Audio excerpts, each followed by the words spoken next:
Hello friends, my self विशेष कटियार।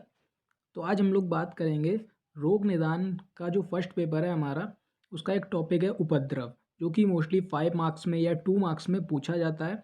तो उसके बारे में हम जानेंगे कि उपद्रव क्या है, जिसको हम कॉम्प्लिकेशंस कहते हैं।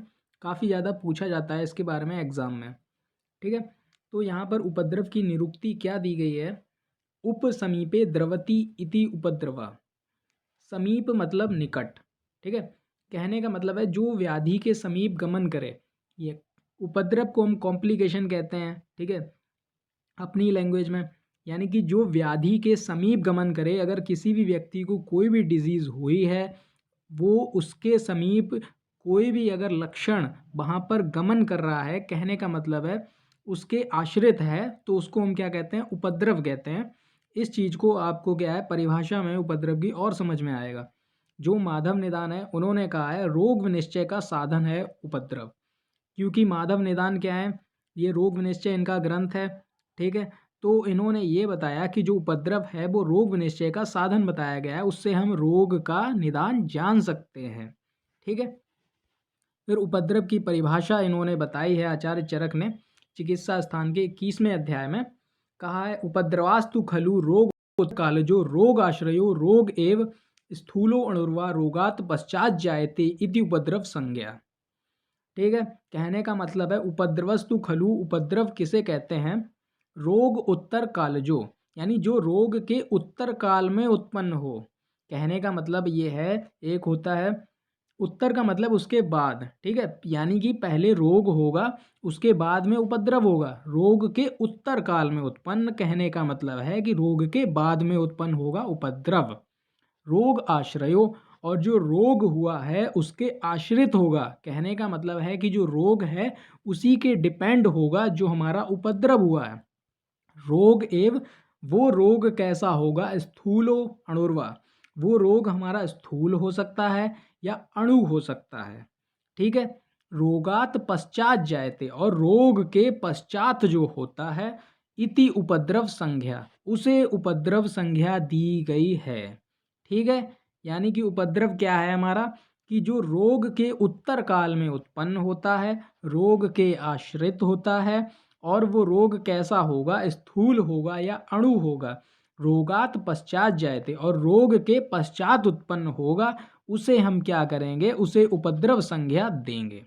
ठीक है। आचार्य चरक ने चिकित्सा स्थान में ऐसा कहा है। डेफिनीशन, जो ये श्लोक है उसी की जो 2 कॉपी बिल्कुल जो उसकी मीनिंग है वो यहाँ पर दी गई है। उपद्रव उसे कहा जाता है जो रोग होने के उत्तर काल में उत्पन्न हो, रोग के आश्रित हो, उसको रोग ही कहा जाता है।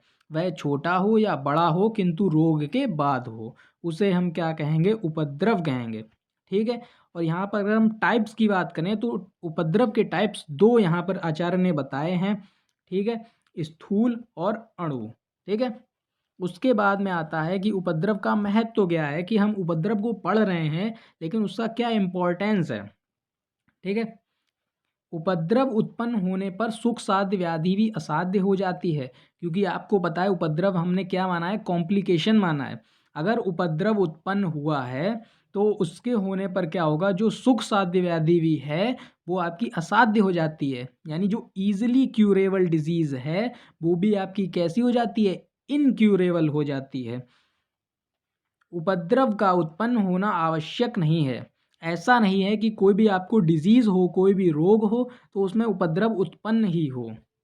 लक्षण यदि चिरकाल अनुबंधी हों, यदि जो लक्षण आपको किसी भी रोग में मिल रहे हैं वो अगर चिरकाल अनुबंधी हैं, यानी कि लॉन्ग टाइम के लिए हैं, तो उन्हें उपद्रव कहेंगे। ठीक है। यानी कोई भी लक्षण जो हैं उस व्याधि के अगर बहुत ही चिरकाल तक आपको देखने को मिल रहे हैं तो उसको हम क्या कहेंगे? उपद्रव। और उनकी जो चिकित्सा होगी वो उपद्रव के ही समान होगी। ठीक है। यहाँ पर इन्होंने एक एग्जाम्पल भी बताया है कि जब हमको टाइफाइड हो जाता है, ठीक है, तब न्यूमोनिया का हो जाना टाइफाइड का उपद्रव कहा जाता है। ठीक है। अगर किसी व्यक्ति को टाइफाइड हो गया है और तब उसको टाइफाइड होते रहते उसको न्यूमोनिया हो जाती है, तो उसको हम क्या कहते हैं? कि ये टाइफाइड का उपद्रव है, क्या? न्यूमोनिया। ठीक है। तो इस प्रकार से जो हमारा ये टॉपिक था उपद्रव, वो हमने जाना समझा कि उपद्रव क्या है, उसकी निरुक्ति देखी। उसकी हमने परिभाषा देखी, ठीक है, और उसका हमने महत्व देखा, ठीक है। ये सारी चीज़ें हमने उपद्रव के बारे में जानी, ठीक है।